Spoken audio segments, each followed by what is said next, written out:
secretary? None, teacher. Give yourself a round of applause because of that. In our room, we have 3 classroom rules to follow. First is, raise your right hand if you want to answer or if you want to go to the comfort room. And next is, listen. Listen to the teacher carefully so that if I have a question, you will be able to answer it. And classroom rules number 3 is, you're going to keep quiet. While I'm talking to you in front, you need to keep quiet. Is that understood, class? Yes, teacher. Bago tayo mag-proceed sa ating lesson, kindly stand up. Kindly stand. At gagawin natin itong usaran lamang ito, class.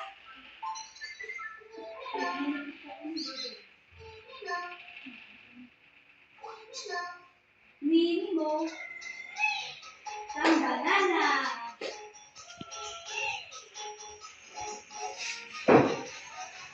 Sige.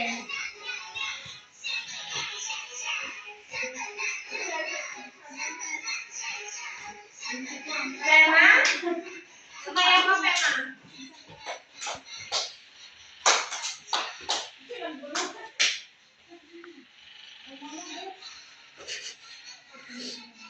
Banana.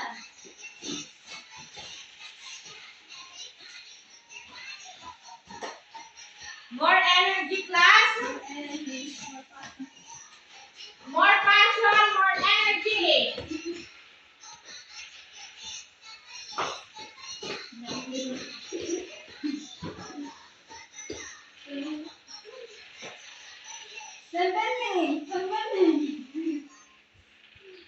You may take your seat. Nag-enjoy ba kayo sa inyong ginawa? Yes, teacher. Yes. I'm so tired. Super.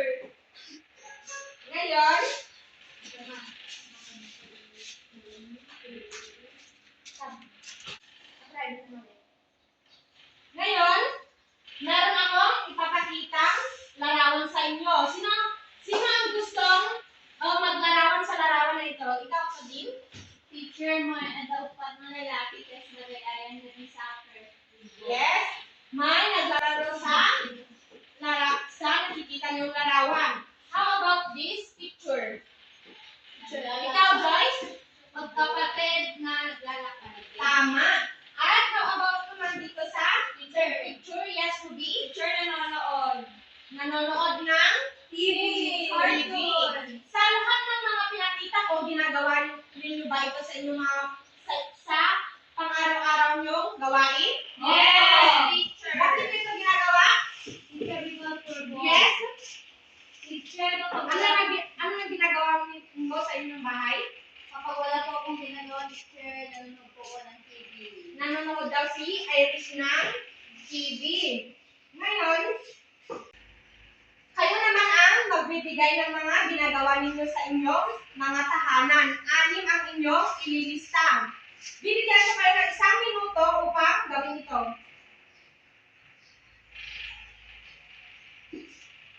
Tapos na ba?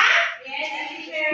Sino ang gustong sumagot at ibahagi ang kanyang mga ginagawa sa kanilang tahanan? Ikaw, Perna? Teacher, ang ginagawa ko sa aming tahanan tuwing wala akong ginagawa is nanonood ng TV, natutulog, kumakain, minsan, pagpantak na medyo ako, teacher, tapos ang gandalo, sigigin na, Very good. Ginagawa mo ba ito araw-araw? not so. Ano yung mga ginagawa mo araw-araw? Teacher, Ano yung mga ginagawa mo ng araw-araw? kumakain, tapos natutulog, teacher. How about yung watching TV? Did you do that all day? Hindi po, teacher, mga ano lang, 2 hours. Bakit hindi mo ginagawa ito araw-araw? Teacher, yung mata ko, teacher, yung radiation niya is hindi maganda sa mata. Oo. Dapat hindi tayo palaging nanonood ng TV dahil nakakasama ito sa ating mga mata at kailangan din natin maggalaw-galaw upang hindi tayo lalong maging mataba, yes, at mabagot sa kinauupuan. Naintindihan ba? Yes! So, batay sa inyong mga sinabi, may idea na ba kayo kung ano ang aaralin natin ngayon? Ikaw, Joyce. Movements. Yes, movements. How about you, Ruby? Exercise. Yes, exercise. Ikaw naman? Sir, physical activity. Yes, physical activity. All of your answers are correct. Ang aaralin natin ngayon ay yung Philippine Physical Activity Pyramid. At kapag sinabi natin Philippine Physical Activity Pyramid, it contains the different physical activities Filipinos should do in order to be healthy. At sa pagtatapos ng ating aralin,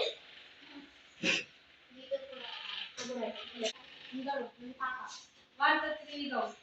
So our topic for today is all about Philippine Physical Activity Pyramid. And here is our objectives that we need to attain at the end of our lesson. Please read. Describe the Philippine Physical Activity Pyramid. Show enthusiasm in participating in different physical activities by actively joining class discussions and exercises, and demonstrate some of the activities in the Philippine Physical Activity Pyramid. So when we say Philippine Physical Activity Pyramid, this contains the different physical activities that Filipinos should do in order for us to be healthy. Ito yung physical. Ruby, can you read the cut down on? Ito, yung banda dito. Cut down on TV watching, video and computer games, sitting still for long periods of time. Ginagawa mo ba ito araw-araw, Ruby? All day, wala ka naman ginagawang ibang mga gawain. No, teacher, I'm not used to watching TV and Oh. I only sleeping and eating food. Mahalaga din na manood tayo ng TV para magkaroon ng mga informasyon. Yes. Kailangan natin manood ng balita upang malaman natin ang mga nangyayari sa ating paligid. Naintindihan ba, Ruby? Yes, ma'am. How about the second one? Irish, can you read? Teacher, 2 to 3 times a week, leisure activities, reading, gardening, and house cleaning. How about the strength and Strength flexibility? and flexibility, dancing, push-ups or pull-ups, martial arts teacher. Yes, these are the things that we will do 2 to 3 times a week. And the third one, Joyce, please read. Teacher, may I go out? Yes, I read. Aerobic exercises, at least 20 minutes. Biking, swimming, and running.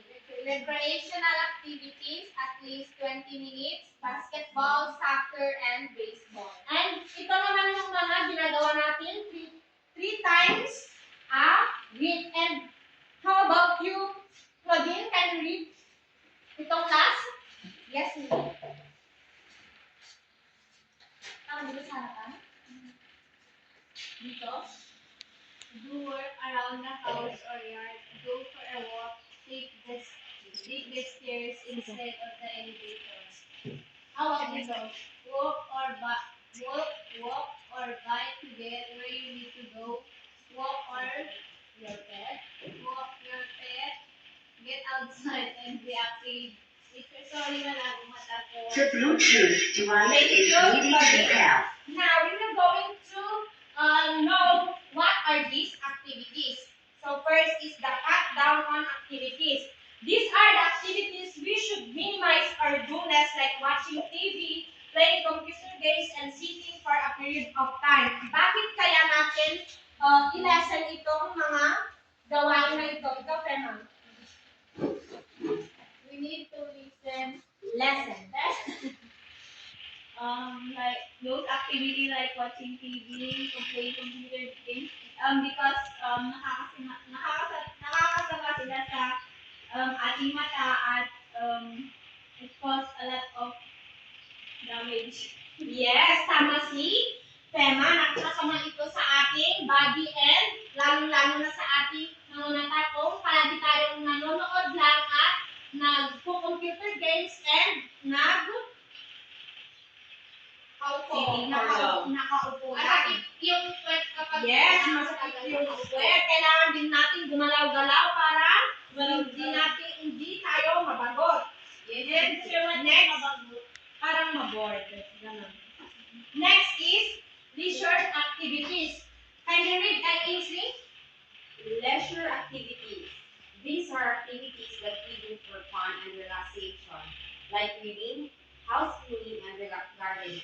Kayo mga bata, ano yung mga leisure activities niyo? Yung mga parang nagbabasa ba kayo sa inyong bahay? Cooking, Yes, nagtitrain ba kayo sa inyong bahay? At tinutulungan niyo ba ang inyong mga parents in gardening? and doing No. household chores. Ikaw, anong ginagawa mo sa inyong bahay? Leisure activities na ginagawa mo? household chores. Wow, very good. Si Joyce dahil gumagawa siya ng household chores. How about you, class? Gumagawa rin ba kayo ng household chores? Gardening Yes. teacher. Yes, gardening.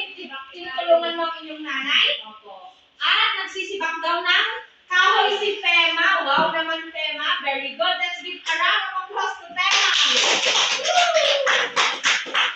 Naintindihan niyo ba kung ano yung leisure activities? Yes. Yes. Ginagawa natin 2 to 3 times a week for fun and relaxation. Next is flexibility and strength 2 to 3 times a week then. These are the activities or exercises that make our muscles stronger like dancing, stretching, and push up or pull up. Ito yung mga ginagawa natin to make our muscles stronger. Sino ang mahilig sumayaw dito? Yes. Reyes? Ano yung mga, ano yung nararamdaman mo kapag sumasayaw ka? Nag-enjoy ko teacher. At ano-ano pa? Na-relax din po teacher kapag may bumabagang pagsusutak ko teacher. Wow! Gaya ni Gerald dyan, ang sabi ni Geraldine, nare-relax daw siya at nag-enjoy daw siya kapag sumasayaw siya. Kaya naman class, ano yung mga ginagawa ninyo para stretching teacher? How about you class? What are the things that make you flexible and to make your muscles stronger? Stretching teacher like this. Oh, very good. Ainsley, did you do that every day or? Yes, teacher. Everyday teacher, tapos matitubay is stretching. Yes. Ikaw naman, Joyce?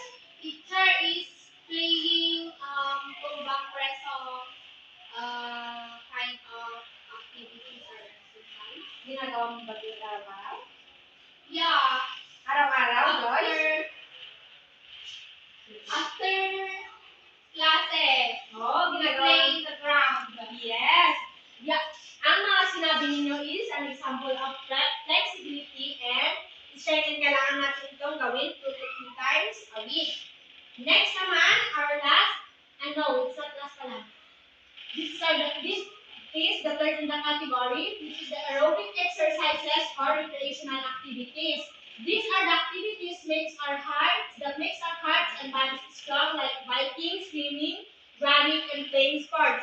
Lahat ba kayo may naglalaro ng sports? Yes. Ano yung mga nilalaro nyo? Badminton, Volleyball. volleyball, ano pa? Sino pa ang Table tennis, table tennis, softball, very good. Kailangan din natin magkaroon ng, we need to play sports also for us to make our hearts and bodies strong. Sino naman ang mga mahilig mag-swimming dito? Running, gano'n. Teacher, alam mo sa kami nung mag-swimming. Hindi mo alam mag-teacher, Running. Sir, yes? Wait lang, guys. Kung pupunta kayo mag-swimming, dapat meron kang parents na mag-guide sa'yo, okay? Ikaw naman, ano yung sasabihin mo, Joyce? I like biking teacher. Yes, biking. Sino nagturo sa'yo mag-bike? My friend. Teacher, pero, hindi dapat huwag kung saan-saan pumupunta, Joyce, kapag nagbabike, okay? Yes, teacher. please be careful when you are biking. Next is everyday. These are the things that we do every day, like walking and playing outside. Kagaya ng sinabi ni Grace kanina, after daw niya matapos sa pag-aaral, pumupunta daw siya sa ground at nag-play with her friends. And, di ba pumupunta kayo dito sa school natin, walking? Yes, teacher. Yes, maganda yan para Maging strong. yes, and isa na rin yung exercise. Okay. Ngayon, mukhang naintindihan nyo naman ang ating aralin ngayon, magkakaroon tayo ng group activity. This will be the group 1 and group 2. Each member will come in front, Tema, and then, titingnan nila kung ano yung mga nandito. Titingnan nila yung mga nandito and they need to act it out, and then you group members will guess the word. For example, sige, kayo, sige, pakita ko sa inyo. Walking! Kung sino ang mauunang mag-guess, siya yung magbibigay ng 1 point. Dancer. Yes! You need to raise your hand. Kung ano yung mauunang mag-raise ng hand, siya ang sasagot. Okay. Teacher, di ka likod tayo ng kwan. Okay. Ito. Wait. Kung sino ang unang magtataas ng kamay, siya ang magsasagot at siya ang kapag tamang ka ng sagot, siya ang magkakaroon ng punto. Naiintindihan ba? Yes.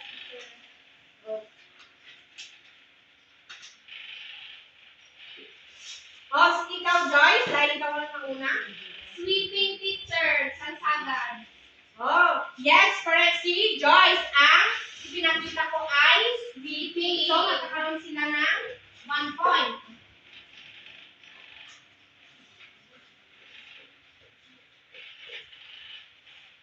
Group 2, you have 1 point. Next.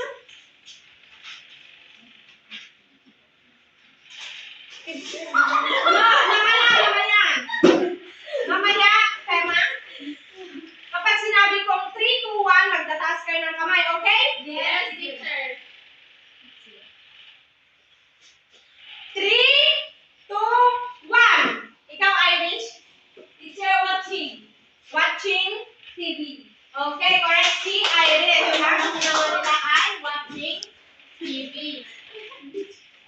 Ay, nagkaroon sila ng isang punto. Next, kailangan nyo makahabol. Group 1. 3, baba mo na yung kamay. 3, 2, 1. Ikaw, Geraldine. Running teacher. Very good. Ang answer nyo is correct. Running. Another? Yung iba naman miyembro. Teacher, ka. Ikaw pa din. Joyce ka na natin. Sige. 3, 2, 1. Sige na. Teacher! Kita Ibabaan mo na ang mga kamay. Wala pa akong sinabing 3, 2, 1. 3, 2, 1. Ikaw, Geraldine. Dancing teacher. Dancing. Very good. That's correct. Ito ay dancing. Next representative. Next. Kailangan nyo magkaroon ng maraming punto para manalo kayo. Next. 3, 2, 1, akit out. Teacher. Ay, wala pa akong sinabi. 3, tapos na ba? 3, 2, 1. Ikaw gardening or removing Gardening teacher. Yes, it's correct. Your answer is correct. It's gardening. Group 1 has 3 points and group 2 has 3 points and group 1 has 2 points. Another. Last. Teacher ako. Last. Okay. Okay, you do the you act it out. I will say this one. 3, 2, 1, act it out. Baba yung mga kamay. Okay. 3, 2, 1. Good. You're mommy. Yes, very good. It's walking. Teacher, paano yan? Lihag. So group 1 and group 2 have the same score. 15 points. 15 points each. Kindly give a round of applause to yourself. Now, mukhang napagod pa kayo sa inyo. Yeah. Teacher. Now, I will give you 3 minutes or 2 minutes to go and drink your water and rest for it. We're done, teacher. Drinking more waters and... Are you done? Yes. Okay. Now, what are the things? No. Now we have another activity. All you need to do is I will distribute it first and give it to the person. And you give one and pass.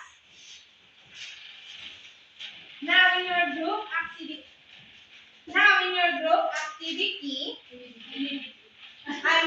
individual activity, you match the activities below with the correct level of the Philippine Physical Activity Pyramid and write the letter of the correct answer. Just like this, jogging in place, you have to choose in the choices if it's letter A, tap down on, be sure activity, letter B, and you need to write only the letter of the correct answer. Did you get it? Yes, teacher. I will give you 3 minutes to answer. You can start now. Teacher, we're done. Kindly pass your paper in front of you. In 5, 4, 3, 2, 1.